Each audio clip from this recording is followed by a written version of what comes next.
प्रज्ञा त्रिपाठी जी नोएडा से। राधा वल्लभ श्री हरिवंश महाराज जी, आपके चरणों में कोटि कोटि प्रणाम। महाराज जी, वैसे तो अपने सुख और आनंद की प्राप्ति के लिए मनुष्य कुछ भी करता है, फिर भी वो संतुष्ट नहीं रहता, कुछ और की नहीं, तलाश ऐसे बनी रहती ऐसे है। नहीं है। कुछ भी करके आनंद को कैसे प्राप्त हो सकता है? आनंद की प्राप्ति आनंद के मार्ग में चलने से होगी।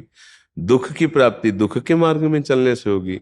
मनुष्यों में कुबुद्धि और सुबुद्धि दोनों वास करती है। जिसकी सुबुद्धि होती है वो आनंद के मार्ग का चयन करता है, और जिसकी दुर्बुद्धि होती है वो आनंद के लोभ में कुमार्ग का चयन करता है। प्रायः मतलब 100 में एक दो की बात नहीं करते, नहीं, आनंद की खोज कुमार्ग में हो रही है प्रायः। आनंद कहाँ है? संसार में अगर आनंद होता तो संसार को बनाने वाले ने ऐसा लिखा है, दुखालयम अशाश्वतम। अशाश्वत माने नाशवान, और दुखालय माने दुख देने वाला। इस मृत्यु, इसका नाम पहले सुनो क्या है? मृत्यु लोक। मृत्यु लोक, यहां सब कुछ मरने वाला है। कब मरेगा इसका कोई निश्चित समय हमें पता नहीं, लेकिन बनाने वाले ने पता है कि हमारा शरीर कब छूटेगा, आपका कब शरीर छूटेगा, कौन सी वस्तु कहाँ नष्ट हो जाएगी, पर मरेगी सब वस्तु, व्यक्ति, स्थान, सबका नाश। तो यहाँ सुख नहीं है, दुखालयम। हर वस्तु में दुख है, हर भोग में दुख है। सुख है तो अपने आत्म स्वरूप श्री भगवान में है।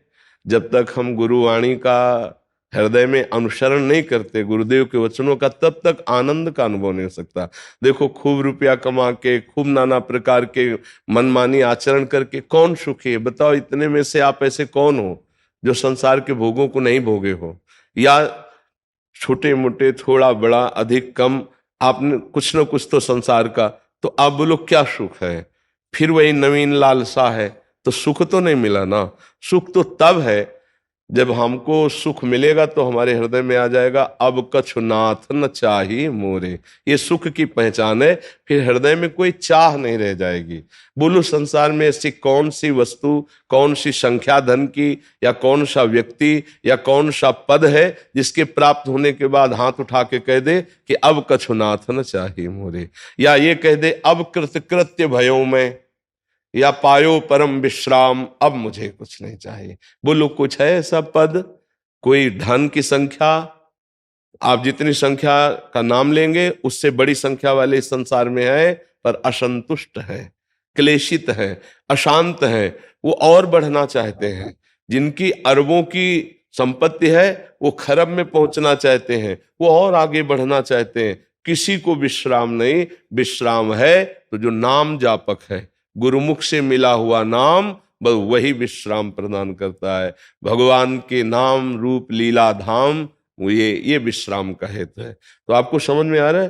और उसी का हम वर्णन कर रहे हैं कि सच्चा सुख गुरुमुख से मिला हुआ नाम, उसी को जपो। फिर धीरे धीरे देखो, जो असत आचरण है उनमें खुद अरुचि हो जाएगी। अभी महत्व है उनका, अभी उनमें सुख बुद्धि है। अगर आज का सत्संग सुना हो किसी ने, इनमें से सुना, किसी ने सुना है ना? यही था, आपका चिंतन ही आपको भोगों में सुखानुभूति कराता है। यदि आपका चिंतन ना हो तो भोगों में सुख नहीं है, पक्का। अगर आपका भगवत चिंतन चालू हो जाए तो अभी घृणा होनी शुरू हो जाएगी। अच्छा, कौन सा ऐसा सुख है? संसार में सब सुखों को तीन में बांध दिया गया है। पूरे विश्व के सुखों को एक बांध लिया गया काम भोग में, एक धन के, और एक यश कीर्ति मान नाम प्रतिष्ठा प्रणाम नमस्कार, तो उसे कहा गया कंचन कामिनी कीर्ति। तीन ही में बांध दिया गया है, और तीनों को लगभग लगभग सब कोई। कौन सा सुख है भाई? क्या सुख है? देखो, शरीर क्या है? जब आप विवेक से देखो तो क्या है शरीर? ऊपर से चमड़ी लगी हुई नहीं, गंदी गंदी है, गंदगी भरी हुई है। अच्छा, जिन भोगों को हम भोगना चाहते हैं वो सब गंदगी के द्वार हैं। विवेक से देखो, सब कुछ आने की जरूरत नहीं। अच्छा, जो हम खा रहे हैं वो सब गंदगी बन रहा है। यहां है कौन सा सुख भाई? सोचो, कौन सा सुख है? और इसी में हमारा पूरा जीवन जा रहा है। ऐसा भ्रम होता चला जा रहा है, इतनी राक्षसी बुद्धि पैदा होती जा रही कि जिस शरीर को हम बड़ा प्यार करते हैं, ऐसे ही दूसरे शरीरों के साथ हम कैसा बर्ताव करते हैं। सोचो, किस लिए? केवल हमको ये भ्रम हो गया कि ये सुख है, तो उसको कितना हम लूट लें, बस पापाचरण शुरू हो गया। क्या ये विश्राम है? क्या ये सुख है? देखो ना, थोड़ी देर का 5 मिनट 10 मिनट का गलत चिंतन हमसे ऐसे आचरण करा दिए कि पूरे आजीवन कारावास या फांसी की सजा। कितनी बड़ी गलती हो गई, हमारी सोच खराब हो गई, हमारा चिंतन खराब हो। तो वही आनंद ढूंढ रहे हो तुम, जिस आनंद की खोज कर रहे हो वो वही है। ये देखो, इसका परिणाम देखो ना, जितने रोग हैं, जितनी जेल हैं, ये सब उसी से भरी तुम्हारी आनंद की खोज में। इसका मतलब दिशा तुम्हारी गलत है। तो फिर लौटो, गुरु चरणों का आश्रय लो और उनके द्वारा दिए हुए नाम से आप फिर प्रकाश पाओगे कि ये इस आनंद का मार्ग है। और आनंद कहीं बाहर नहीं, आप चाहे जहां घूम आओ, कहीं आनंद मिले तो हमें बताना कि हमको यहां आनंद मिला। आनंद मिलता है आपके हृदय में। अगर यहां आपको आनंद मिल रहा है ना, तो आपके हृदय में बात सुनकर शीतलता हो रही, तो अंदर मिल रहा है आनंद, बाहर नहीं है। यही एक ऐसा आदमी आ जाए जो पापाचरण करने वाला हो और संतों से द्रोह करता हो, वो देखकर बैठे बैठे जलेगा, उसको बिल्कुल आनंद नहीं मिलेगा। और आप श्रद्धा से आए हो कि हम भगवान के भक्त के पास चलते हैं, संत के पास चलते हैं, तो आप श्रद्धा से वचन सुन रहे हो, तो आपके हृदय में आनंद हो रहा है। आनंद के लोभ से ही तो बैठे हो, यहां नहीं बैठे हो। तो आनंद कहां रहा है? बाहर नहीं है, वो आपके अंदर है।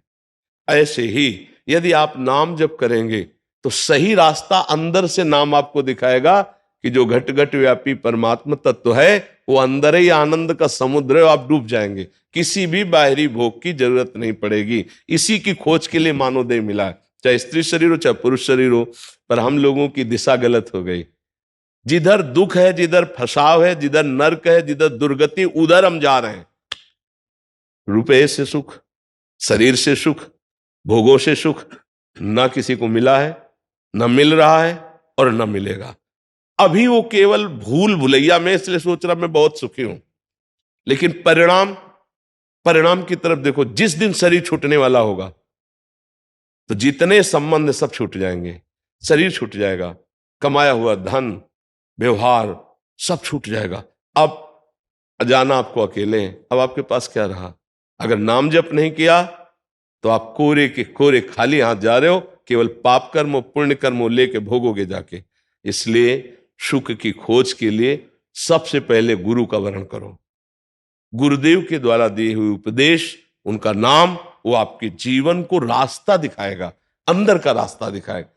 भगवत मार्ग बाहर दौड़ने का नहीं है, ये अंदर चलने का मार्ग है। अगर समझ पा रहे हो आप तो समझ पा रहे हो, क्योंकि ये अध्यात्म है। अगर बाहर दौड़ने से भगवत प्राप्ति हो जाती तो चलो दौड़ा जाए, कहां चला जाए? कोई हमें बताओ कहां? इससे बड़ा कोई भगवत क्षेत्र होगा जहां बैठे हो? इसका नाम वृंदावन है। ब्रज 84 कोस भगवान की स्वयं लीला भूमि, भगवान अवतार लिए लीला की। आप सच्चाई से देखो, अगर भजन नहीं करते तो घूम आओ, आपको क्या आनंद मिलता है? डोसा, पकौड़ा, चाट, गोलगप्पा, संसार के दृश्य, यही सब आप देखोगे। आप प्रभु का आनंद नहीं ले सकते यहां भी। और भजन करते हो ना, तो कहीं भी बैठ जाओगे तुम्हें आनंद प्राप्त होगा। हाँ, यहां भजन के परमाणु, भजन करोगे तो अत्यधिक आनंद प्राप्त होगा, लेकिन भजन नहीं करोगे तो तुम्हें आनंद की अनुभूति नहीं होने। बोलो आपको क्या आनंद की अनुभूति होगी? अगर भजन नहीं है तो वृंदावन में आप क्या आनंद ले सकते हो? आप बताओ। प्रभु से प्रेम नहीं है, भजन नहीं है, तो आपको क्या आनंद दिखाई देगा? आपको बस ये दोष दर्शन होगा कि यार यहाँ भी ऐसे लोग हैं, यहाँ और बढ़िया गरम गरम धुआं उठ रहा है, आप डोसा बनवा के खा लो, चाट पकौड़े, बोले बड़ा आनंद है वृंदावन में। क्या पाए वृंदावन में आके? पाए क्या? वृंदावन का आनंद तो यह है कि एक कोने में कहीं बैठ करके यमुना किनारे या किसी लता के नीचे आंसू बहाते हुए नाम में डूबते, प्रभु के चिंतन में डूबते, या बिहारी जी के सामने जाके रो रो करके उनके क्या हो भाग्य आज मुझे। पर बिहारी जी से बात करने की ताकत कहाँ है? बिहारी जी से प्रार्थना करने का मन कहाँ है? वो तो भोगों में भाग रहा है। हाँ, ऐसा जरूर हो सकता है कि मैं इस समस्या में फंसा हूं, निकाल दो तो मैं तुम्हें इतना भोग लगा दूंगा, ऐसा जरूर कह सकते हो। अनंत ब्रह्मांडों के स्वामी, उनको तुम्हारे भोग की जरूरत नहीं। तो हम लोग गलत दिशा को जा रहे हैं सखी, सही दिशा गुरु प्रदान करता है। तो गुरुजनों का आश्रय लेकर नाम जप करें, विचार पूर्वक देखें कि आज तक हमने खाया पिया भोगा सब, लेकिन उसमें सुख कहाँ है? तो अब जो बची है उम्र, उसको सत्कार्य में करते हुए नाम जप लो। बस नाम जप नहीं है तो कुछ नहीं। हमारा ये मतलब जोर से चीख चीख करके पुकार कर कहना है, चाहे जो साधना कर लो, यदि नाम जप नहीं है तो परिणाम में कुछ नहीं है। ये हम खूब अनुभव की बात। तो सब लोग नाम जपने में कोई पैसा नहीं लगता, कोई हम पवित्रता का उसमें नियम नहीं, जो नाम प्रिय हो, जैसे अपने लोग वृंदावनवासी राधा राधा राधा, उठते बैठते चलते फिरते हर समय नाम। नाम का मतलब है भव समुद्र में हमें बढ़िया जहाज मिल गया, बैठ गए पार हो गए। नाम रूपी जहाज में बैठकर हम पार हो गए। तो नाम को पकड़ लो तो बढ़िया आनंद प्राप्त होने लगेगा। नाम नहीं है तो फिर जीवन में कुछ नहीं, ये है सब घूम घूम करके वो माया ही है। नाम जब करो तो मायातीत स्थिति प्राप्त हो जाएगी, अन्यथा नहीं। बड़े बड़े सिद्ध महापुरुषों के अनुभव की बात कहते हैं। आपको समझ में आ रही बात? नाम जप करते हैं? हाँ, नाम जप ही सच्चे सुख का मार्ग है। नहीं तो आप खुद हमें बताओ, इतना जीवन हो गया, क्या सुख है? कोई फाइनल में तृप्ति तो नहीं हुई ना कहीं। न धन से तृप्ति, न भोगों से तृप्ति, न जीने से तृप्ति, हर जगह अतृप्ति ही है। मरना कोई नहीं चाहता है, कोई नहीं चाहता मेरा काम हो गया, मैं शरीर से कोई मतलब नहीं रखता। ऐसा वही कह सकता है जिसे भगवान का साक्षात्कार हो गया है। अभी अभी अगर मरने की बात आ जाए तो अभी घबराहट पैदा हो जाएगी। मरने का संकेत आ जाए, कोई रोग कोई भयानक असाध्य, तो अभी होश उड़ जाएंगे। नहीं उड़ जाएंगे, क्यों? क्योंकि हमने मरने की तैयारी नहीं की ना, इसलिए होश उड़ जाएंगे। अगर अभी तैयारी फिट है तो सच्ची कहते हैं, जैसे संतों की होती है ना, तो तैयारी फिट होती है। हम लोग बिल्कुल तैयार हैं। बोले अमुक प्लेटफार्म नंबर पर गाड़ी आ गई है, अटैची उठाई चल दी। हमको पता है हमारा कौन सा प्लेटफार्म है, हमको पता है किस गाड़ी में बैठ रहा हूं, हमको पता है कहाँ जाना है, और हमको पता है हमारी वहां पहले से व्यवस्था है। मृत्यु से डर इसीलिए लगता है, आपको पता नहीं कहाँ जाना है, आपको पता नहीं कि आपकी क्या व्यवस्था है, क्योंकि आपने कभी मृत्यु की तैयारी ही नहीं की है। सच्ची बात देखना, इसीलिए डर लग रहा है।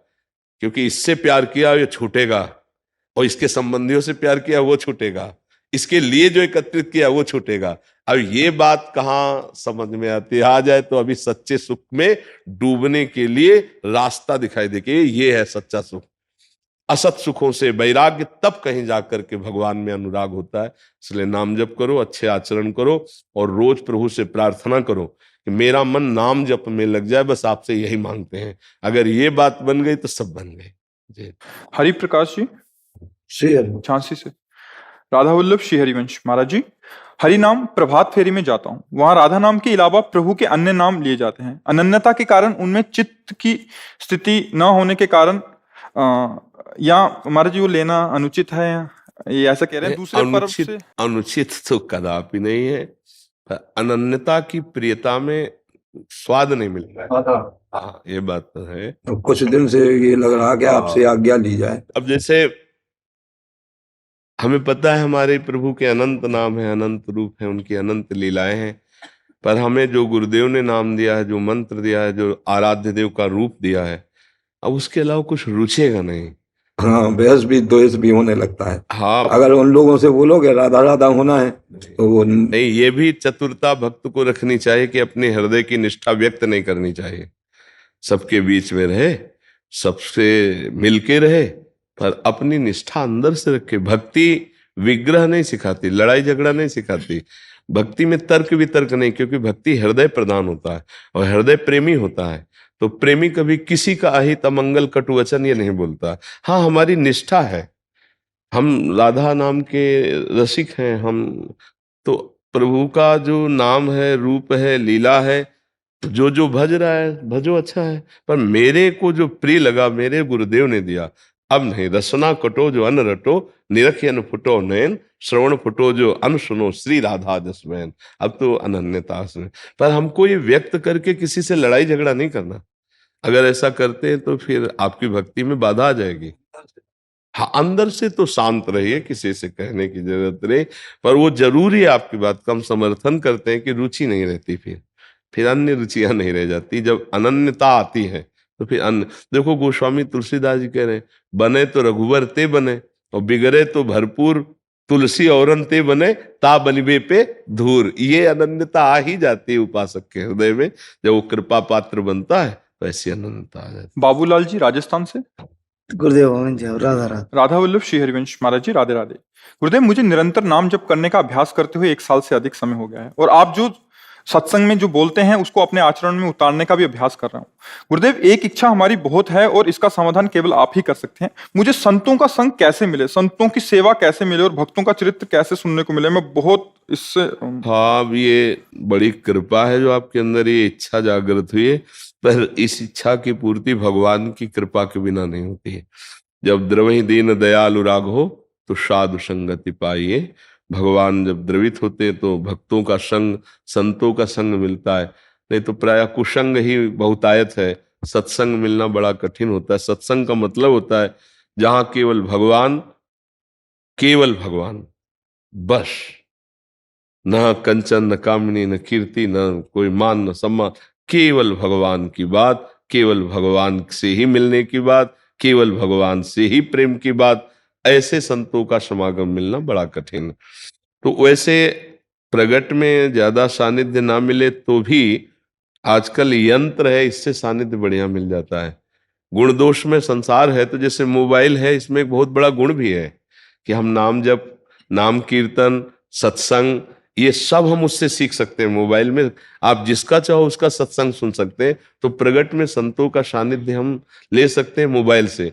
अब रोज वृंदावन आकर के सभा में बैठना, ये तो वृंदावन वासी का सौभाग्य हो सकता है, अन्य का तो हो ही नहीं सकता कि वो रोज आ सके। बड़ी टीवी में लगा के रोज। हाँ, ऐसे सुन, जैसे अभी कि वो विदेश से आए थे तो वो कह रहे थे कि तो हम कहा ऐसे मोबाइल रख करके आप मान लो कि हम संत समागम कर रहे हैं और आराम से ध्यान पूर्वक सुनो, तो आपको यही लगेगा मैं वृंदावन में बैठा सत्संग सुन रहा हूँ। और बच्चा स्वयं में भक्तमाल का चरित्र पढ़ो, भक्तों के चरित्र। देव यही पूछना चाहते थे हम। हाँ, स्वयं में बैठ भक्तमाल ले लो। और एक चीज और बच्चा ध्यान रखो, यहाँ तो बढ़िया बात है, कभी अपने को प्रकाशित मत होने देना, क्योंकि ये भक्ति का जो रंग है ना, इसमें पता चल जाए तो चोर भी लग जाते हैं, ठग भी लग जाते हैं। कभी कभी अहंकार जो हमारे अंदर है ना, वो चोरों को बुला लेता है, काम क्रोध लोभ मोह मद मत्सर। तो हमें दैन्य रहना है और अपने को छुपा के रखना है, कभी अपनी भक्ति को प्रकाशित। और जब भगवान प्रकाशित करते हैं फिर कोई बाल बांका नहीं कर सकता है। तो अधिकतर गुप्त रहने की चेष्टा करो और खूब नाम जप करो, स्वयं भक्तमाल ले लो, भक्तों के चरित्र पढ़ो। और ये एक ध्यान रखना, अपनी तरफ से किसी भी संत को अपना बनाने की कोशिश मत करना। ये हम तुम्हें इसलिए कह रहे हैं कि तुम्हारी श्रद्धा में ना फर्क पड़ जाए। जब भगवान संत समागम देंगे तो वो बहुत जांच पूर्वक देते हैं, फिर आपकी अश्रद्धा नहीं होगी। और आप ऐसे तो फिर आपको संतों के प्रति यदि अश्रद्धा हो गई तो भाव चला जाएगा। गुरुदेव, आपने अभी बोला कल परसों कि जो भी संत मिले सबके प्रति भगवत भाव करना। बच्चा, भगवत भाव तो हम जड़ चेतन सबके प्रति, संग का मतलब समझ रहे हो?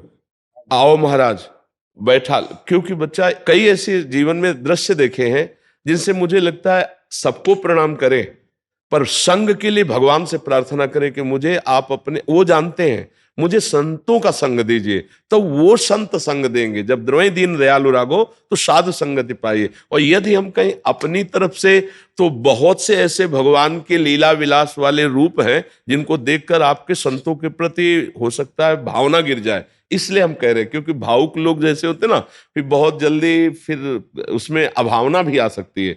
ऐसी ऐसी लीलाएं हैं कि जिनका उद्देश्य ही नहीं श्री भगवान है, और ऐसा सब कुछ, तो उसमें फिर आपकी श्रद्धा चली जाएगी।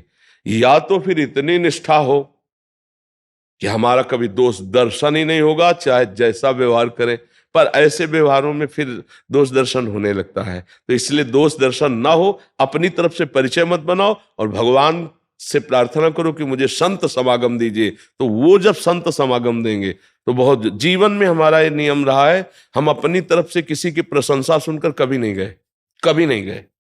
जीवन बचपन से मतलब एक निष्ठा रही है कि मुझे श्री भगवान जरूर मिलाएंगे। अगर भगवान का प्रेमी भक्त है तो मेरे हृदय में जब तक प्रेरणा नहीं होगी तो हम अपनी तरफ से कभी नहीं है साथ। और जब प्रेरणा हुई तो जहां देखा है वहां बिल्कुल 100% वाला देखा, 100%, 99 नहीं। तो क्योंकि भगवान अपने हृदय को जानते हैं और उसके भी हृदय को जानते हैं, तो इसलिए बहुत गुप्त रहना चाहिए। अपनी श्रद्धा को ऐसी प्रकाशित न करना चाहिए कि कभी कोई उसमें हमारे ठेस पहुंचा दे। बहुत विचित्र विचित्र कोटि की लीलाएं हैं। 1000 में कोई 2-4 ऐसे होंगे जो भगवान की प्राप्ति करना चाहते हैं। 1000 में कोई 2-4 होंगे, ये बात समझना है। तो हमें क्या करना है? सब में भगवत भाव करना है, पर अपने को संबंध नहीं रखना, अपने को संसर्ग नहीं होने देना। संसर्ग वही जब भगवान करवा दे। जब हनुमान जी से विभीषण जी मिले तो कहा मोहि भा भरोसा हनुमंता, बिनु हरि कृपा मिले नहीं संता। इसलिए पहले से सावधान कर रहे कि बच्चा कलयुग है, बड़ा विचित्र रूप है। अपने भाव को, जैसे तुम्हारे निर्मल भाव है, फिर तुम्हारे भाव में ठेस पहुंच जाएगी तो तुम्हें फिर हर जगह वही दोष दर्शन होने लगेगा। एक जगह जल जाए ना तो फिर सबसे घृणा होने लगती है, और वो जीवन का बहुत नाश का स्वरूप होता है। इसलिए बहुत सावधान रहे, कहीं अपनी श्रद्धा प्रकाशित न करे, और जब भगवान प्रकाशित करेंगे जिसके प्रति, वो अटूट होगी, क्योंकि वो भगवान के द्वारा दी है। समझ पा रहे हैं आप हमारी बात? गुरुदेव, लेकिन जब भक्तमाल हम पढ़ेंगे तो नाम नाम छूट जाता है, हम उसमें बहुत ऐसे। नहीं, एक चीज समझो कि नाम और भक्त और भगवान और गुरुदेव एक ही बात है। भक्ति भक्त भगवंत गुरु चतुर नाम बपु एक। अगर हम भक्त चरित्र पढ़ रहे तो नाम में है, संत सेवा में है तो नाम में है, ठाकुर सेवा में है तो नाम में है, क्योंकि हम सुन रहे हैं ना, वो भगवान के प्रेमी भक्त हैं। इनमें भेद नहीं माना जाता। तस्मित जने भेदाभावात, भगवान और भगवान के जनों में अभेद स्थिति होती है। तो उस समय नहीं सोचना कि नाम छूट गया। गुरुदेव, अब मैं बिल्कुल कोरा कागज आपके पास भर के आया हूँ। अब आप मुझे जो आदेश कर दो, मैं वैसे बिल्कुल वैसे ही चलूंगा। तो जो आपको बता रहे हैं उसका चिंतन कीजिए और नाम जप कीजिए, ठीक है? राधा राधा नाम। हाँ, राधा राधा नाम जप कीजिए, ठीक है? सतनाम कौर जी, प्रणाम महाराज जी। गुरु प्रदत्त गुरु मंत्र का जाप ज्यादा से ज्यादा करने का प्रयास करती हूँ। जब भी मैं लंबी गहरी श्वास लेकर गुरु मंत्र का अभ्यास करती हूँ तो 15-20 श्वास के बाद ही जब अपने आप श्वास ना चलकर ख्याल में चलने लगता है।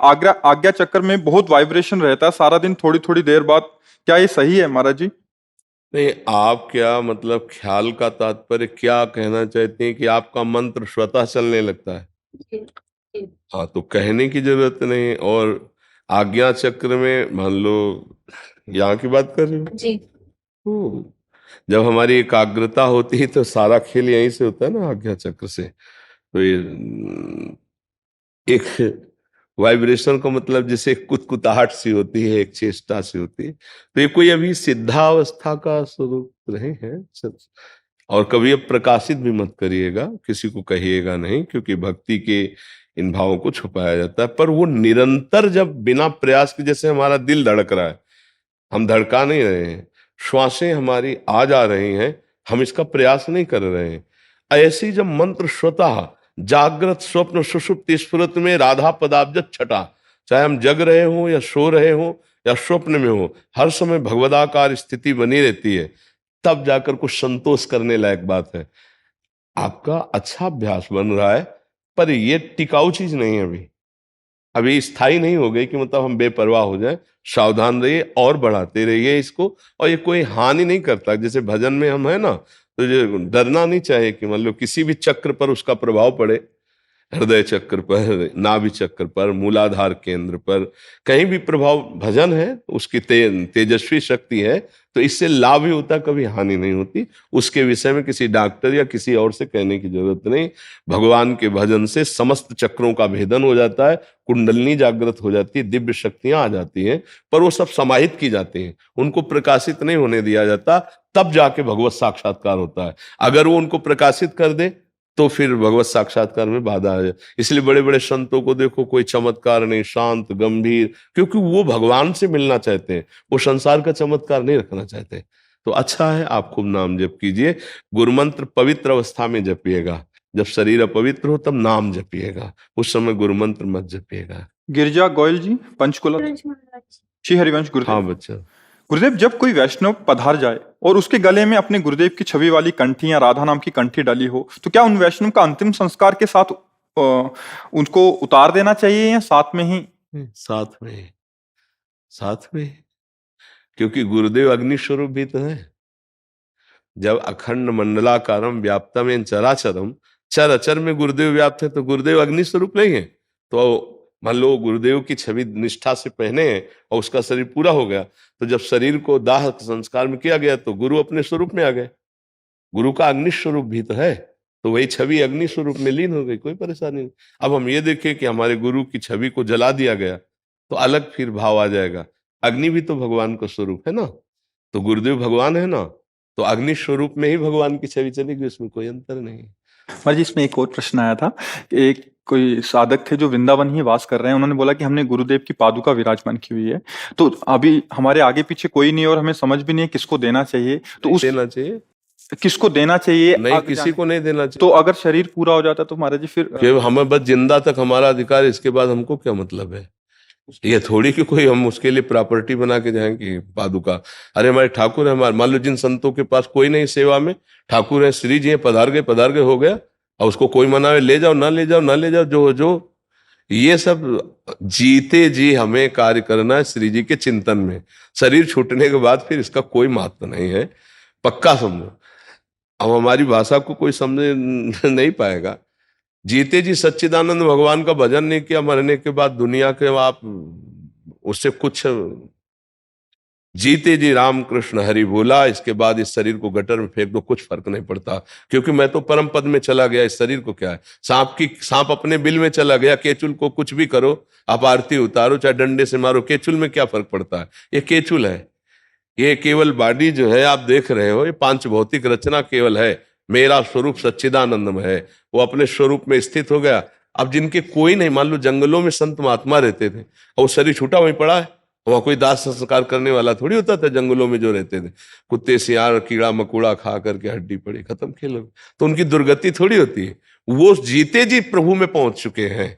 अच्छा, जो जिंदगी भर पापाचरण किए हैं, अब उनके मरे शरीर को तुम दुनिया में चाहे जहां पवित्रता से ले जाओ, उनको अवश्य में भोक्तव्यम कृतम कर्म शुभाशुभम, उनके कर्मों का भोग उनको भोगना पड़ेगा ना। वो जिंदा में कभी किसी को तुमने खवाया नहीं, भूखे को कभी सेवा नहीं की, अब मरने के बाद जो है उसके लिए चबूतरा बनवाया जाए, वो लड्डू बांटे जाए, तो वो तो नरक भोग रहा है ना, लड्डू थोड़ी उसको खाने को मिलेंगे, वो तो नरक भोग रहा है कर्मानुसार। तुम्हारे लड्डू खाने के लिए उसको समय थोड़ी है। इसीलिए जब तक यावत स्वस्थमिदम, शास्त्रों की भाषा को समझना कठिन है, यावत स्वस्थमिदम कलेवरम यावत च दूरे जरा, जब तक तुम्हारा शरीर स्वस्थ है, बुढ़ापा दूर है, मृत्यु नहीं आई, तब तक अपने कल्याण के लिए कर लो जो कुछ करना है। और शरीर छूटा तो बस ऐसे समझो जैसे गाड़ी छूट गई, वो जा रही, देख रहे हो, अब क्या तुम कर सकते हो। मान लो जीवन में एक ही गाड़ी हो केवल आपकी यात्रा वाली, और आप तैयार होके स्टेशन में गए, वो छूट गई। ऐसे मन पछतई है अवसर बीते, दुर्लभ देह पाए हरिपद भजु करम बचन अरु जीते। मन पछतई है अवसर।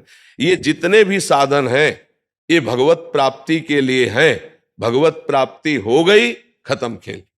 भाई विरक्त जन भी तो ठाकुर सेवा, अब उनके तो न पुत्र है न कोई, मान लो यहाँ तो इतना एकत्रित हो गया, नहीं तो कौन पूछने वाला है?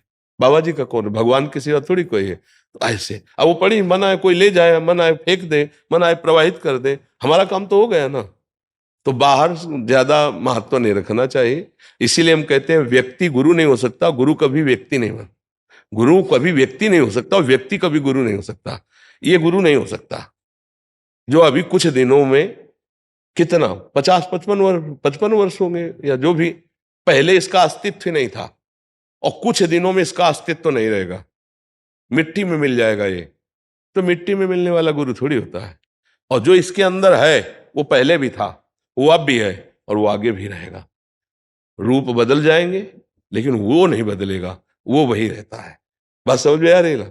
तो इसलिए हम ज्यादा इन बातों पर महत्व नहीं देते, तो इसमें खास कोई बात नहीं। ये इतना समझो, जितना आप गो गोचर जहां लघु मनु जाई, खास बात समझ लो, सो सब माया जानो भाई, सबका नाश होगा जहां तक तुम देख रहे हो, और जितना तुम सुन रहे हो, जहां तक तुम्हारी इंद्रियां जा रही, सब मायामय है।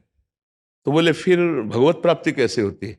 मानी संख्या, सवाल हल करना। स्कूल में जब पढ़ते थे तो मानी संख्या, एक जगह मानी संख्या, पूरा सवाल हल हो जाता था। ऐसे हमने मानी संख्या, श्री भगवान गुरुदेव, मानी संख्या श्री भगवान ये छवि, मानी संख्या ये विग्रह श्री भगवान। अब यहां से शुरू हुए, धीरे धीरे हमारी भावना बढ़ती गई, सब में भगवान, फिर यहां भी भगवान, मुक्त हो गया, खत्म खेल हो गया।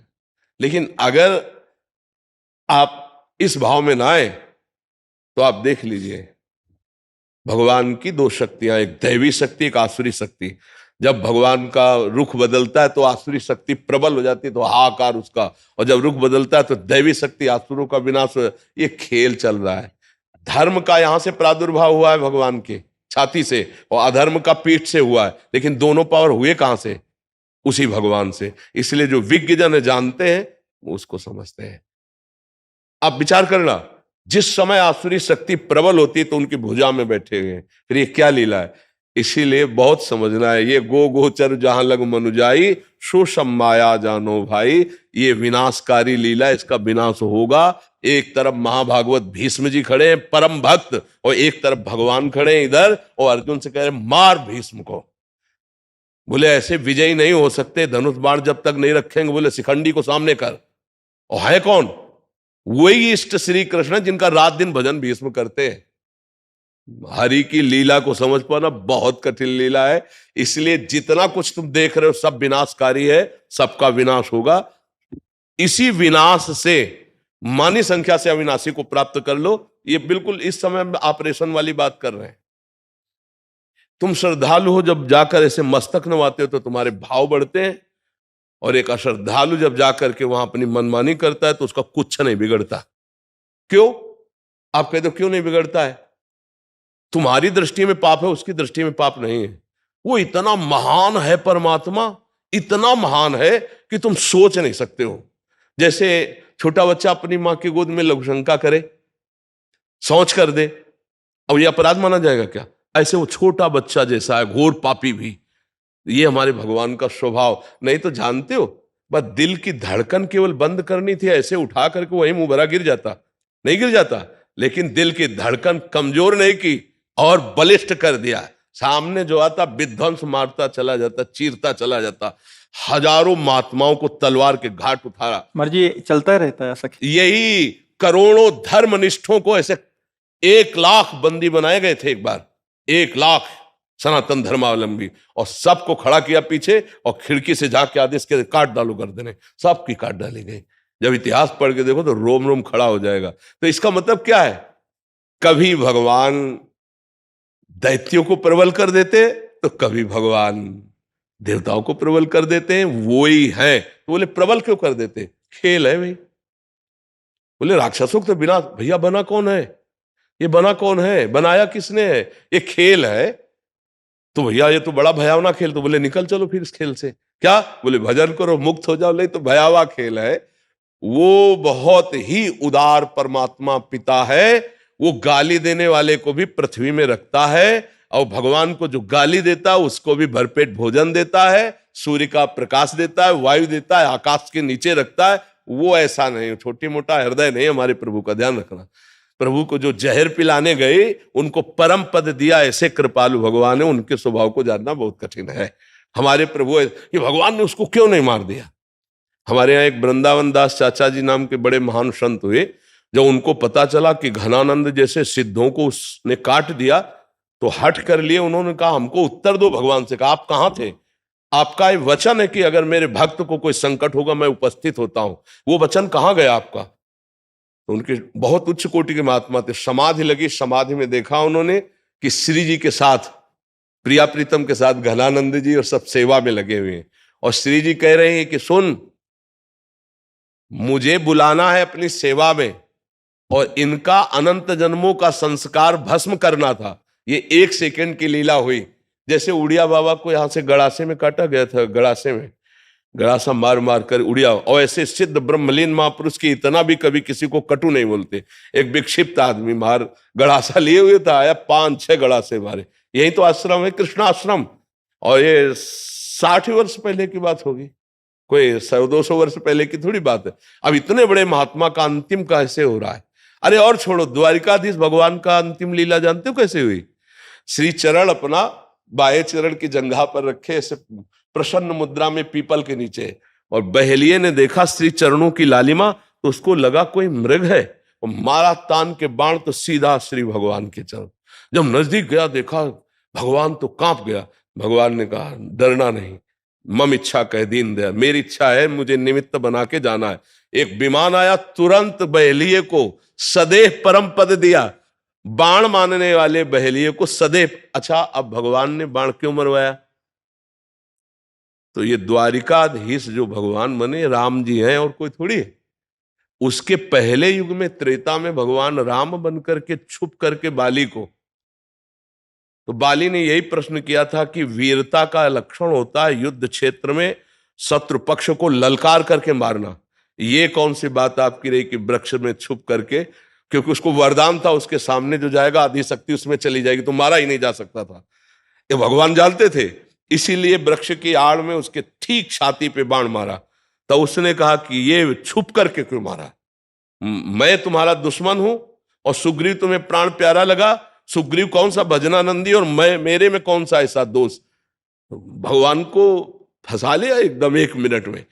मैं बैरी सुग्रीव प्यारा, कौन सी ऐसी बात खा, हमारा भाई, हम जानते हैं हम दोनों एक ही स्वभाव के हैं, हम दोनों एक ही स्वभाव के हैं, हमें पता है तुम्हारा कभी भजन नहीं किया इसने, लेकिन आपने उसको स्वीकार किया है, तो आप हमको ये उत्तर दो कि मुझे मारा क्यों, मैंने कौन सा अपराध आपका किया। तब भगवान ने कहा मेरा शरणागत है और शरणागत का बैरी मेरा बैरी होता है, इसलिए मैंने तुम्हें मारा। वह बात ये हुई। लेकिन भगवान ने फिर उसी का भाव अपने चरणों पे लिया कि द्वारिकाधीश के रूप में जब बाण संधान करके वही बहेलिया मारता है, तो भगवान ने दिखाया कि अगर कर्म में थोड़ी भी, वो तो सर्वलोक महेश्वर है, तो देखो स्वीकार किया उन्होंने, भगवान ने स्वीकार किया। तो इसलिए बड़ा विचित्र भगवान का लीला स्वरूप है। अगर हम भगवान के लीला स्वरूपों पर पहुंचे तो बिना सिद्ध हुए आप भगवान के चरित्रों को जानना बहुत कठिन है, आपको संशय हो जाएगा। एक जगह तो भगवान कहते हैं कि मेरे भक्त का बाल बांका भी कोई नहीं कर सकता, और एक जगह 22 बाजारों में मार कोड़े खाल खींच ली गई ठाकुर हरिदास जी की, केवल इस बात पर नाम जप कर, नाम कीर्तन करते थे। तो विपक्ष जो अन्य धर्मावलंबी थे उन्होंने कहा कि तोबा बोलो और इसको स्वीकार करो, हमारे धर्म को नहीं, पर उन्होंने कहा नहीं, 22 बाजारों में मार कोड़े उनकी खाल खींचे। तो इसलिए हमें लगता है नाम जप करे, भगवान के आश्रित रहे, और बिना भगवत प्राप्ति के इन रहस्यों को नहीं जाना जा सकता। भगवान के रहस्यों को तभी जाना जा सकता है सोई जाने जे देव जनाई, जानत तुम्हें तुम्हें हो जाए। इतनी प्रार्थना है कि भगवान के लीला चरित्रों में ये जरूर ध्यान रखना कि एक ही भगवान नाटक कर रहा है। दैत्यों में आसुरी शक्ति और देवताओं में दैवी शक्ति दोनों वही है, दूसरा नहीं है। इसीलिए वो अपने आप से अपने आप को मिटाता है, अपने आप से अपने आप का सृजन करता है और अपने आप से अपने आप का पालन करता है। ये जो जान गया वो कभी भ्रमित नहीं होगा, नहीं तो भ्रम तो हो ही जाएगा कि ऐसा क्या यार, भगवान का भक्त होने पर भगवान ने उसकी रक्षा नहीं की। कई ऐसे पॉइंट आते हैं, जैसे मतलब प्रश्न करे कि हम तो थोड़ा भजन करते थोड़ी परेशानी हो जाएगी, तुम थोड़ा भजन करते हैं जिंदगी हो गई। जब से सुधी 13 वर्ष की अवस्था में सुधी जागृत होती है तब से बाबा जी बने और भजन पूरे जीवन हो गया, तो आप कहोगे लाभ क्या मिला परमाणु? ये लाभ मिला कि पूर्व जन्मों के कर्म का पाप दंड ये है और मेरे भजन का प्रताप है कि ऐसी स्थिति में भी मैं मस्त हूं। और आखिरी बात, अब हमारा अंतिम जन्म है, फाइनल, अब मैं अपने प्रभु के पास जा रहा हूं। अब वो जब बुला ले बिल्कुल तैयार बैग है हमारी, प्रभु के पास जा रहा हूं। तो ये निर्णय तब हम ना बताएं तो तुम कैसे जानोगे? जैसे हम तुमसे कहते हैं नाम जप करो बड़े सुखी रहोगे, तो आप कह दो कि आप ही सुखी होके दिखाओ, लेकिन ये क्या है? अनंत जन्मों का पाप भगवान भस्म करके अब मेरी अंतिम गति होने जा रही। जैसे भीष्म पितामह जी 6 महीना बाणों की सैया पर पड़े, अब वो काम खत्म। ये रहस्य समझना बड़ा कठिन है। अगर ये रहस्य समझ लो तो भक्ति के सूरवीर हो जाओगे, नहीं तो बहुत कठिन है। फिर ये लगेगा कि यार भगवान पता नहीं है भी कि नहीं, सहायता करते कि नहीं। तो ये तो तुम्हें प्रगट में दिखाई दे रहा है, लेकिन प्रभु हमें कितना प्यार कर रहे हैं हम तुम्हें कैसे बताएं। हर समय हमको ऐसा आनंद बना रहता है। अब कैसे उदाहरण दे, ऐसा समझ लो जैसे नौजवान का ब्याह होना हो तो कैसा फूला रहेगा, ऐसे लाख गुना हमको आनंद रहता है हर समय आनंद ऐसा। अब बस शरीर छूटने का इंतजार है कि कब शरीर छूटे और अपनी प्रियाजू से मिलूं जाकर के, अपनी श्यामा श्याम से मिलूं जाकर। ये मिला है जीवन में, ये तो छूटेगा, आज नहीं तो कल छूट। इसीलिए ये आज चर्चा चल पड़ी पता नहीं भगवान की कैसी इच्छा से। तो ये सुख और दुख एक कर्मों का भोग है और इन सब का नाश करके भगवत प्राप्ति ये भजन का फल है। तो एक चीज ध्यान रखना, जब शरीर निर्माण हुआ था उस समय 2 चीजें रखी गई थी, पाप और पुण्य का फल। ये हमें भोगना पड़ेगा। जो हमारे पूर्व कर्म जमा है वो, और जो आगे नए हो गए वो दोनों क्षमा हो जाएंगे और इसे हम भोग लेंगे और हम भगवान को मिल जाएंगे। ये सिस्टम अगर समझ में लाया तो बड़े बड़ों को अश्रद्धा हो जाती है। एक आए थे, उन्होंने कहा कि हमारे को भगवान की भक्ति में बहुत प्रियता थी, एक ही लड़का था और भगवान ने उसे उठा लिया, आज से हमारी भगवान से अश्रद्धा हो गई, पर एक बार आपके पास आया हूं, भगवान ने ऐसा क्यों किया हमारे साथ। अब उनको कैसे बताएं कि वो जीव आया ही केवल इतने समय के लिए, इसमें भगवान का दोष नहीं। उस जीव को मनुष्य योनि में केवल पुत्र रूप में आपको भोगना है दंड। वो आएगा, इतना समय दिया और चला गया, वो जीव अपने कर्म का भोग भोग रहा। अब श्रद्धा करके भगवान की प्राप्ति कर लो या अश्रद्धा करके दुर्गति कर लो, ये तुम्हारा विषय है। अभिषेक जी दिल्ली से। जय जय श्री हरिवंश। श्री हरिवंश महाराज जी, आपके चरणों में दंडवत प्रणाम। महाराज जी, मैं जब जब निश्चय करता हूं कि मैं भक्ति में दृढ़ होकर चलूंगा, तब तब मुझे बाहर की प्रतिकूलता तो नहीं, भीतर की प्रतिकूलता पूरा हिलाकर रख देती है। नहीं, चाहे बाहर की हो चाहे भीतर की, प्रतिकूलता या अनुकूलता दो ही आते हैं। या तो इतनी अनुकूलता आ जाती है कि भगवान को भूल जाओ, या इतनी प्रतिकूलता आती है कि धर्म से चलने से डर जाओ। अब ये खिलवाड़ तो है नहीं ना भगवान की। देखो, पहले तो ये समझना है, भगवान के भजन के मार्ग में चलने का मतलब है भगवान के पार्षद पद की योग्यता धारण करना। देखो, पद है सब, जैसे ब्रह्मा का पद है ऐसे हरि पार्षद पद है, तो हरिदासत्व पद है। तो अब जैसे आर्मी में जाना है तो काफी मुश्किलें हैं, इतनी दौड़ हो, इतनी लंबाई, इतनी ऊंचाई, इतना इतना नहीं होता। तो भगवान के मार्ग में चलना है तो इतनी धैर्य हिम्मत। आज का सत्संग सुना था क्या? पहला श्लोक वही था कि इतने धैर्यवान बनो कि लोक में तुम्हारी निंदा हो, तिरस्कार हो, अपमान हो, तो भी तुम अपने मार्ग से डगमगाओ नहीं। इतने धैर्यवान बनो कि परिवार तुम्हें छोड़ दे, तुम्हारे शरीर की दुर्दशा है, रोग ग्रसित है, कोई पानी देने, तो भी मेरी हिम्मत नहीं टूटेगी, हम बोलेंगे राधा राधा राधा राधा राधा, तो भी भगवत प्राप्ति पक्की है नहीं। देखो, एक वो आए थे आर्मी के योद्धा योगेंद्र सिंह यादव परमवीर चक्र। हाँ, तो अब उनके एक तरह से वो मृत प्राय हो गए थे, लेकिन उन्होंने अंतिम सांस तक के लिए अपने राष्ट्र के लिए गोली चलाई। मार बड़े बड़े तमगा और उनका आदर, तो प्राणों की बाजी लगाने वाले का ही तो पद बनता है नहीं। तो अब इतना तो धैर्य रखना ही पड़ेगा कि अंदर से चाहे हमें विकार परेशान करें प्रतिकूल, और चाहे बाहर से कोई व्यक्ति, हम अपने मार्ग में अटल रहेंगे और उसको हम परेशान नहीं करेंगे। खास बात इस मार्ग के पथिक में ये होती कि आप हमको गाली दीजिए पर हम आपको गाली नहीं देंगे, आप हमारा बुरा करें पर हम आपको बुरा चाहेंगे भी नहीं, आपका मंगल चाहेंगे। आप हमको दुष्ट कहिए, हम आपको भगवान के भाव में देखेंगे, तभी हमें वो परम पद मिलता है। इसलिए धैर्यवान बनो, और अंदर के कोई भी विकार बिना आपके दस्तखत के आपको गिरा नहीं सकते, पक्की बात है। जब आप दस्तखत करेंगे मन के साथ कि हाँ ये कर लिया जाए, तो फिर आपको गिरा देंगे। तो आप सतर्क रहिए, तो अंदर के विकार जलाएंगे। और यम ही न व्यथ्यंते ते पुरुषम पुरुषर्षभ सम दुखा सुखाधीरम सो अमृतत्वाय कल्पते। जो अंदर के द्वारा दी हुई व्यथा, जैसे काम क्रोध की व्यथा व्याकुल, उससे व्यथित नहीं होता, जो सुख दुख को समान भाव से सह जाता है, वो परम पद का अधिकारी होता है, वो अव्यय अमृत पद का अधिकारी हो। तो चुपचाप अंदर, और किसी से कहो मत कि हमें अमुक विकार, हमें अमुक परेशानी, कहने से ये दृढ़ होता है। शांत, कैसे हो, अच्छा है, कृपा है, वो तुम्हारे मन में हो रहा है और वो जल जल के ठीक हो रहा है, बिल्कुल मत बोलो राधा राधा राधा। जो मन की परेशानी उसको वहीं रहने दो। राधा अश्रद्धा पैदा हो जाती है अंदर बहुत ज्यादा, मतलब ये बहुत घातक है। अपने मार्ग में अश्रद्धा नहीं होना चाहिए, ये घातक है। हम लड़ाई करने चले और फिर हमें राष्ट्र पे अश्रद्धा हो जाए तो फायदा क्या है? हम अपने पक्ष को ही भूल जाए तो मतलब क्या रहेगा? फिर तो गड़बड़ हो जाएगा, फिर गड़बड़ है। बात समझना है। तो काम क्रोध मोह मद के प्रति श्रद्धा हो गई और भक्ति के प्रति अश्रद्धा होगी, तुम्हारे जाओगे। नहीं महाराज जी, बहुत समझाता हूँ मन को, पर नहीं। समझाने की क्या जरूरत है? श्रद्धा समझाने का विषय थोड़ी होती। माँ होती है, उसको समझाने की थोड़ी जरूरत कि माँ है। अरे माँ तो माँ होती है, वहां सिर्फ चरण छुए जाते हो, अम्मा कहा जाता है। और वो कड़वे स्वभाव वाली है, अच्छे स्वभाव वाली है, थोड़ी देखा जाता है। ऐसे हमारे भगवान भगवान हैं, श्रद्धा का संबंध भगवान से है। हमारे प्रभु प्रभु हैं, वो हमें सुख दें या दुख दें, ऐसा मान लो। हमको सहना और आगे बढ़ना है, तो आगे पता चल जाएगा कि जैसे सूर्य के द्वारा कभी अंधेरा नहीं किया जा सकता, ऐसे मंगल भवन भगवान के द्वारा कभी अमंगल नहीं हो सकता। भगवान का नाम है मंगल भवन अमंगल हारी। तो अमंगल के अश्रद्धा का देखो, आकाश पे तुम थूकोगे तो तुम्हारे मुंह पे छिट्टी आएगी, आकाश तक तो पहुंच पाएगी नहीं। अश्रद्धा करोगे तो तुम्हारा पतन हो जाएगा, भगवान का तो कुछ बिगड़ेगा नहीं। भगवान से क्यों अश्रद्धा करो? हमें कारण बता दो कि ये अश्रद्धा का कारण है भगवान।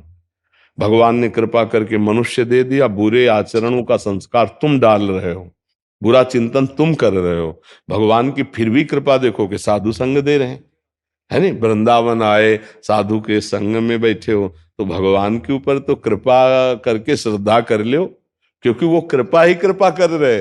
अश्रद्धा करो तो अपने ऊपर करो, ये तो बात समझ में आई। पर भगवान के ऊपर अश्रद्धा करने को तो मुझे समझ में, सच्ची कहते हैं अनंत माताओं जैसा दुलार लेकर के। हम कई बार कहा है माइक से सत्संग में कि यदि भगवान का प्यार मुझे ना मिला हुआ होता तो हमारा कुछ जिद्दी स्वभाव रहा है, तभी हम इस मार्ग में चल पाए। जिद्दी स्वभाव, चाहे जितना कष्ट, चाहे जितना हमें कदम आगे बढ़ाना है। ऐसा नहीं कि तुम्हें ही विकार सता रहे हो और संतों को आते ही नहीं, ऐसा नहीं है। तो भगवान विकार बचाने वाली युक्ति देते हैं, विकार में फंसकर नष्ट होने वाली भगवान नहीं, ये माया बुद्धि देती है। तो अश्रद्धा माया पे करो, भगवान पे नहीं। महाराज जी समझाता हूँ मन को, मतलब एक दिन तो समझ में आता है, अगले दिन फिर वही सोचने नाम जप करो, समझाने की ज्यादा चेष्टा न करो, सब समझ आ जाएगी। राधा राधा राधा राधा राधा राधा राधा राधा राधा, उसकी एक न सुनो मन की, सब ठीक हो जाएगा। मन तभी तक हमारे ऊपर हावी है जब तक हम मन को दोस्त माने हुए हैं, और जिस दिन इसको दुश्मन की तरह देख लेंगे ना, बहुत हुआ यार, तुमने नचनी नाच नचा लिया, आज से तो बुरी सलाह देगा, बिल्कुल नहीं मानेंगे। अंडर में ना हो जाए आपके तो हमें बताना। हम लोग डरपोक हो गए हैं कि अगर यार इसको ना बोला तो ये जलाएगा और मैं जलन सह नहीं सकता। नहीं, गलत नहीं, अब होने देंगे तो चाहे आग में जला दे मुझे, अभी जीत जाओगे, अभी जीत जाओगे। हम लोग जलन बर्दाश्त लेकर पाते, जब हम मन को मना कर देते ना कि ये यार गंदी बात है, हम नहीं करेंगे, अब वो जहां जलाना शुरू किया तो 1 मिनट 2 मिनट 3 मिनट फिर लगता है कब तक जलेंगे यार, चलो यार खा ही लेते हैं, देख ही लेते हैं, भोग ही लेते हैं, मार दिया। हमको थोड़ा टिकना पड़ेगा, अपने धैर्य में आना पड़ेगा। ठीक, राधे राधे महाराज जी। गुरुदेव, आपके सत्संग सुनने से ज्ञात हुआ कि जैसी दृष्टि वैसी सृष्टि।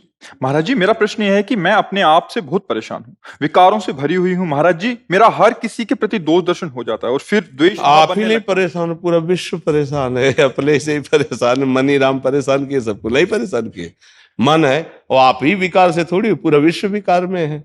जो भगवान का आश्रय लेकर गुरु भगवान की आज्ञा से भजन करते हैं, और जितना भजन करते उतने निर्विकार होते हैं। गुरुमुख से नाम लेकर के, गुरु आज्ञा से जो खूब नाम वाणी में लगे हैं, खूब वाणी जी का श्रवण गायन करते हैं और नाम जप करते हैं, वही उतने निर्विकार होते चले जा रहे हैं। सबके हृदय में विकार है। अच्छा, हमारे हृदय में विकार है तो हम सबको विकारी ही देखेंगे, पक्का समझो। तो हमारे भाव को ठीक करने के लिए नाम और संतों के वचन, दो ही औषधि है। सत्संग सुने और नाम जप करें तो हम ठीक हो जाएंगे, पक्का ठीक हो जाएंगे। हम सब उसी से ठीक हुए हैं। और अगर सत्संग और नाम जप नहीं है तो इसके लिए कोई आयुर्वेद में औषधि नहीं है, ना एलोपैथिक में कोई इंजेक्शन है कि इंजेक्शन लगा दिया गया तुम्हारा भाव बदल गया, या दवा खवा दी गई तुम्हारी बुद्धि बदल गई। ऐसा नहीं, इन सब का प्रभाव स्थूल शरीर पे पड़ता है, मन पे कोई फर्क नहीं पड़ता। मन को शुद्ध करने के लिए औषधि है सिर्फ नाम। नाम जितना नाम जप करोगे उतना ही मन पवित्र होगा, जितना सत्संग सुनोगे उतने ही नाम में रुचि होगी। सत्संग, साधु संग और नाम जप, ये दो से ही परम कल्याण होता है, मन निर्विकार होता है। जी, क्या प्रश्न है? महाराज जी, हर किसी के प्रति दो दर्शन हो जाता है और फिर द्वेष भाव बनने लगता है। महाराज जी, मैं खुद को रोकने की बहुत कोशिश करती हूँ, पर सभी में भगवत भाव करने का भी प्रयत्न करती हूँ, लेकिन हार जाती हूँ। हे गुरुदेव, जैसे कि आप कहते हैं कि गुरु बल से सभी विकारों पर जीत हासिल हो सकती है, आपकी इस बच्ची पर अपनी कृपा बल। आप ये मत सोचे जैसे चित्रों में नहीं बना होता कि ऐसे संत के हाथ से निकला तेज और खोपड़ी में चला गया, ऐसे नहीं बना होता फोटो में या फिल्मों में दिखाते ऐसे किए। आ रहा है क्या तेज? नहीं, किसी के आ रहा है क्या? वो फिल्मों में होता है, हाथों में नहीं होता है। समझ रहे ना? वो वाणी में संतों के होता है। गुरु का बल जानते हो क्या होता है? उनके द्वारा दिया हुआ नाम, उनके द्वारा दिया हुआ मंत्र। आजकल जो है नौटंकी नाटक पे ज्यादा विश्वास किया जाता है। अरे कोई कोई तो जबरदस्ती हाथ में लिपट जाते हैं कि हाथ धर दो। ये हाथ धरने से कुछ होता है क्या? कुछ नहीं होता, कुछ नहीं होता। नहीं तुम जितने लोग हो सब धरवा के मैं बताओ क्या होता है? कुछ नहीं होता। नाम जप करो, राधा राधा राधा, सब कुछ हो जाएगा। गुरु का बल है नाम। जो गुरुदेव ने नाम दिया वो गुरु ने अपना बल दे दिया। अब जितना नाम तुम जपो नहीं, मनमानी आचरण करो, तो गुरु कृपा फिर कहाँ उतरेगी? गुरु कृपा तभी उतरेगी जब आप बात मानना। देखो अगर बात मानो तो अभी आप सत्संग में सुना कि सब में श्री भगवान है। तो यदि आपकी दोष दृष्टि जाती तो आप ये सूत्र क्यों नहीं लागू करते? यद्यप मुझे गंदा दिखाई दे रहा है, गंदी बात कर रहा है, पर इसमें है तो प्रभु ही। अंदर से हम क्यों ना ऐसा सोचे? और जहां ऐसा सोचना शुरू किया तो निर्मल भाव आना शुरू हो जाएगा। अब बात ना मानो तो फिर हम कह रहे हैं ना कोई इंजेक्शन है, ना कोई औषधि है, और ना कोई ऐसे वैसे है। जो बोर्ड बना के नहीं टांगे जाते कि ऊपर से किसी महात्मा के हाथ से तेज आ रहा, प्रवक्ता के ऊपर पड़ रहा है, नहीं ऐसे। तो वो केवल डिजाइन में है, सच्चाई में नहीं। ऐसे सच्चाई में संतों का तेज उनकी वाणी से निकलता है और श्रवणेन्द्री के द्वारा जाकर हृदय के मल का नाश करता है। बंदो गुरुपद कंज कृपा सिंधु नर रूप हरि महामोह तम पुंज जासु बचन रविकर निकल। जिनके शब्द सूर्य के समान हमारे हृदय में प्रकाशित होकर अज्ञान अंधकार का नाश करते हैं। तो भाई देखो, नौटंकी नाटक पे विश्वास हो तो यहाँ आओ मती। यहाँ तो सीधी बात है, नाम जप करो, अच्छे आचरण करो, वो तुम्हें करने होंगे। यही गुरु कृपा है कि तुम्हारा नाम जप में मन लगे, तुम्हारे अच्छे आचरण का स्वभाव बन जाए। ये गुरु कृपा बल से होता है। अब हम कह दें कि हमारे में तो बल नहीं है, तो आप बताओ, बुरा सोचने का बल है ना, तो अच्छा सोचने का बल क्यों नहीं है? बुरा बोलने का वाणी में बल है, तो अच्छा बोलने का क्यों नहीं है? गंदी जगह जाने का पैर में ताकत है, तो अच्छी जगह क्यों ना जाओ? अच्छा काम करने की हाथ में ताकत है, तो आप बुरा काम क्यों कर रहे हो? बस अब बुरे काम में तुम्हारा मन लग रहा है तो बुरा काम कर रहे हो, कह रहे हो अच्छे काम करने की ताकत नहीं। तो वही मन तुम्हें जब दंड देगा तब तुम्हें पता चलेगा। फिर अच्छे काम में अपने आप तुमको लगाना पड़ेगा। मन के विरुद्ध चलना होगा। अगर मन के विरुद्ध नहीं चलोगे तो तुमसे गंदे काम ही करवाता रहेगा, गंदी सोच सोचवाता रहेगा, और फिर एक दिन ये आपके प्रति गलत सोचवा देगा। आपको इतना डिप्रेशन में ले आएगा, इतना भय पैदा कर देगा, ये आपको सिखाएगा कि शरीर छोड़ दो। देखो ना, लोग अपने आप शूट कर लेते हैं, अपने आप जहर खा लेते हैं, अपने आप फांसी लगा लेते हैं। क्या है? वही मन है जिसको तुमने रोका नहीं, गलत आचरणों में जाता रहा, आज तुम्हारे खिलाफ वो खड़ा हो गया, तुम्हारे ही हाथ से तुम्हारे को नष्ट करने के लिए तैयार हो गया।